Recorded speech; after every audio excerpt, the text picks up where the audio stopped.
ሙሽሪት ለባሏ የምትገባውን ቃል ኪዳን እንሰማለን። እኔ ዮርዳኖስ መልስ ያንተ አብርሃም ታፈሰ ብቻውን አምላክ በሆነ በልዑል እግዚአብሔር ፊት በእግዚአብሔር ሰውና በቅድስት ቤተክርስቲያን ፊት ሚስት ልሆንልህ ቃል ገባለሁ። በእግዚአብሔር ቃል ሰው አባትና እናቱን ይተዋል፣ ከሚስቱም ጋር ይጣበቃል፣ ሁለቱም አንድ ሥጋ ይሆናሉ ተብሎ እንደተጻፈ እኔም አባትና እናቴን ትቼ ካንተ ከባሌ ጋር በፍቅር በመጣበቅ አንድ ሆኜ ለመኖር ቃል ገባለሁ። ክርስቶስ የቤተክርስቲያን ራስ እንደሆነ ባልም የሚስት ራስ ነውና ቤተክርስቲያን በነገር ሁሉ ለጌታ እንደምትገዛ በነገር ሁሉ ልገዛልህና ላከብርህ ቃል ገባለሁ።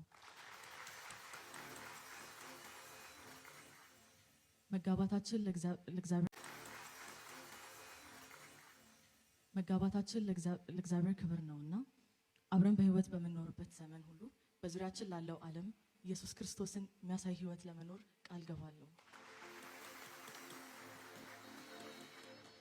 እግዚአብሔር የሚሰጠንን ልጆች ቅዱስ ቃሉን በማስተማርና መልካም ምሳሌ በመሆን ለክብሩ ላሳድጋቸው ቃል ገባለሁ።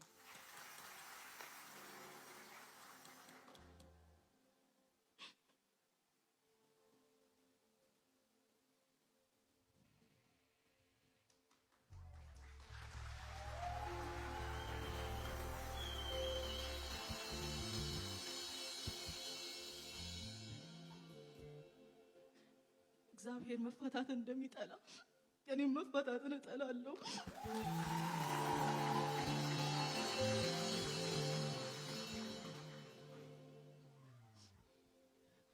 ከአንተም ከሞት በስተቀር በህይወት ሊደርስ የሚችል ማንኛውም ነገር ሊለየኝ እንደማይችል ቃል ገባለሁ።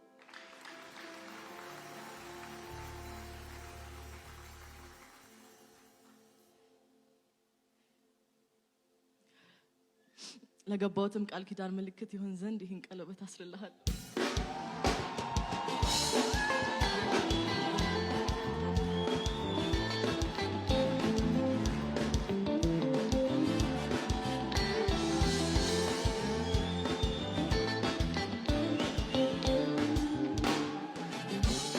በእግዚአብሔር ወልድ በእግዚአብሔር መንፈስ ቅዱስ ባልና ሚስት ናቸው። ሃሌሉያ።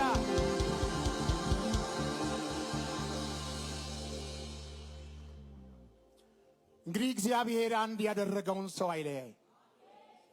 እንግዲህ እግዚአብሔር አንድ ያደረገውን ሰው አይለያይ። እንግዲህ እግዚአብሔር አንድ ያደረገውን ሰው አይለያይ። አሜን። በሆነው በክርስቶስ ኢየሱስ ስም ለዘላለም አሜን።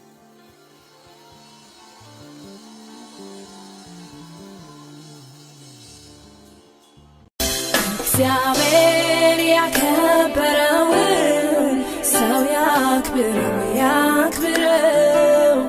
እግዚአብሔር ያጣመረውን ሰው አይለየው። ተናገሪ ማለት በጣም ፍሌክስ ማድረግባት ነገር ስለሆነች ልክ ወራታችን ጨርሰን ተነስተን ስንወጣ ሄጀሴ ከኋላ የነበረ እንደዚህ ታፕ አድርገኝ ጆሮዬንና ዞር ብዬ ሳየው አንቺን ያገባ የታደለ ነው። ይሄን ያልኩት እንደ መንፈሳዊ ሰው አንቺን ያገባ ሰው የታደለ ማለት አላመንኩም። በቃ ግን እውነት ምንም ነገር ኖሮ አልነበረኝ በሱ ማለት እግዚአብሔር በሚያውቀው ግን አይደሲ በቃ እውነት በቃ ወደፊት እንዴት ነው ተስፋ ይኖራል? ሁላችንም የራሳችን ላይፍ ኩዌስችን አለብን።